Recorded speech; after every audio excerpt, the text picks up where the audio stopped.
지금 오늘 이제 2차 인선 있었잖아요. 1차 인선 발표 때부터 지금 언론의 도마 위에 오르고 있는 인물이 있습니다. 급기야 오늘 입장을 내놨는데 한번 들어보시고 이어가 보도록 하겠습니다.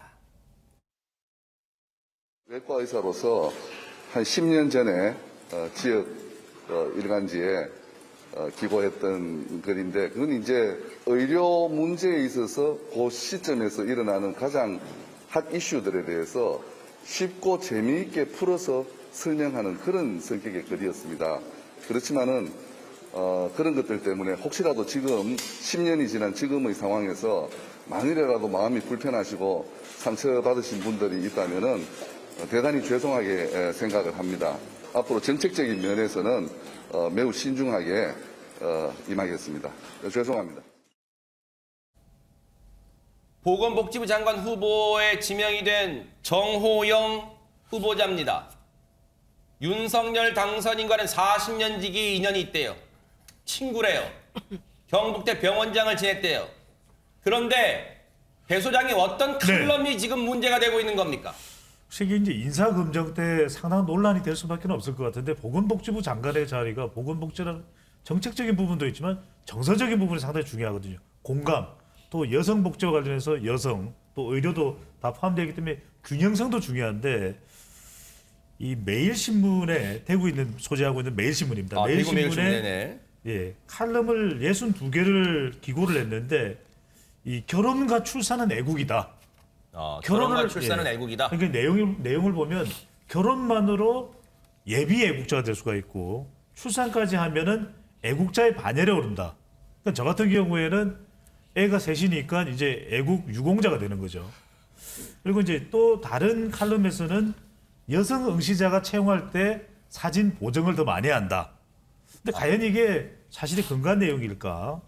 자, 3m 청진기라는 내용은 여성들은 아주 민감해하기 때문에 그래서 바로 길을 못 대고 청진기라는 것이 개발된데, 워낙 민감하니까 한 3m 되는 청진기를 이제 대야 될 판이다. 그래서 이런 내용들이 논란에 오르고 있습니다. 네. 지금 뭐 여러 가지 칼럼 62개를 썼는데 지금 뭐 몇 개만 발췌한 거예요. 그런데 지금 저게 논란이 되고 있다는 거예요. 뭐 여러 가지 3m 청진기 딱 봐도 뭔가 여성과의 신체 접촉 그런 걸 지금 염두에 둔 거잖아요. 그걸 피하기 위한. 자, 보세요. 디지털 사진이란 제목의 12월 6일 칼럼입니다.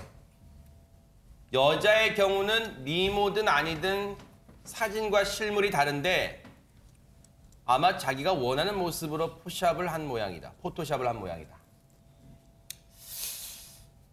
자, 논란 불거지니까 아까 자신의 입장을 나름대로 설명했잖아요. 기자들 앞에서.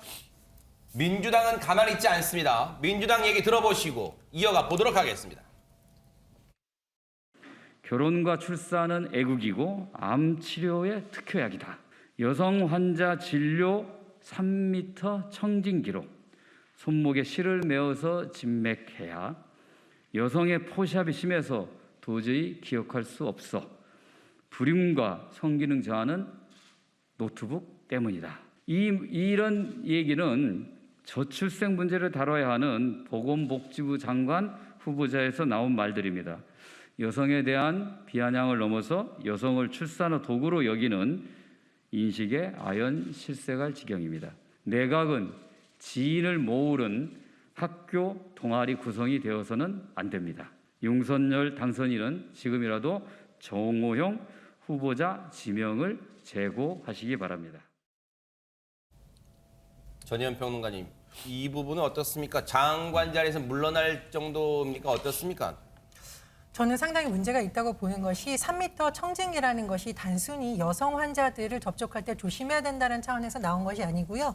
2013년에 아동 청소년의 성보호에 관한 법률로 인해서 일부 의료계 의원들이 약간 비아냥거리는 목소리가 나왔어요. 이 법의 내용이 성범죄자의 취업 제한 직종에 의료인을 포함시키는 건데, 그러다 보니 의료인들로서는 좀 불쾌할 수도 있잖아요. 그래서 비아냥됐던 말이 그럼 여성 환자 3m 청진기로 진료해야겠네, 그런 논란 피해 가려면 이런 말을 그대로 담았기 때문에 논란이 된 것입니다. 네. 그리고 제가 또 보는 부분은 뭐냐면요. 배수장님께서도 말씀해 주셨듯이 보건복지부는 의료 전문가라기보다는 복지 분야의 전문성이 있어야 되거든요.